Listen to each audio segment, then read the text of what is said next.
hello there. Are you getting ready for bed? Because that's what I'm about to do. I'm about to go to sleep. But my favorite thing I like to do before I go to bed is read a book. Oh, are you going to bed too? Well, why don't you join me? I'm about to read one of my favorites. It's Harold and the Purple Crayon by Crockett Johnson. One evening, after thinking it over for some time, Harold decided to go for a walk in the moonlight. There wasn't any moon, and Harold needed a moon for a walk in the moonlight. And he needed something to walk on. He made a long, straight path so he wouldn't get lost.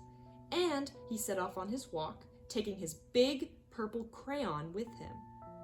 But he didn't seem to be getting anywhere on the long, straight path. So he left the path for a shortcut across a field. And the moon went with him. The shortcut led right to where Harold thought a forest ought to be. He didn't want to get lost in the woods, so he made a very small forest with just one tree in it. It turned out to be an apple tree. The apples would be very tasty, Harold thought, when they got red. So he put a frightening dragon under the tree to guard the apples. It was a terribly frightening dragon. It even frightened Harold. He backed away. His hand holding the purple crayon shook. Suddenly he realized what was happening. But by then, Harold was over his head in an ocean. He came up thinking fast, and in no time he was climbing aboard a trim little boat. He quickly set sail, and the moon sailed along with him. After he had sailed long enough, Harold made land without much trouble. He stepped ashore on the beach, wondering where he was. The sandy beach reminded Harold of picnics, and the thought of picnics made him hungry. So he laid out a nice, simple picnic lunch. There was nothing but pie. But there were all 9 kinds of pie that Harold liked best. When he finished his picnic, there was quite a lot left.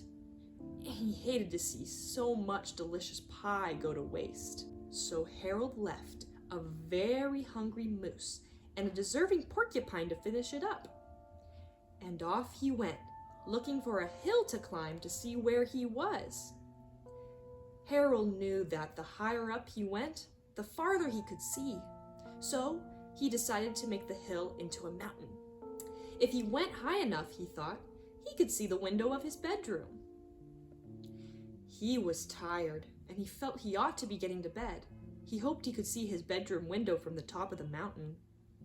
But as he looked down over the other side, he slipped, and there wasn't any other side of the mountain. He was falling in thin air. But luckily, he kept his wits and his purple crayon. He made a balloon and grabbed onto it, and he made a basket under the balloon big enough to stand in.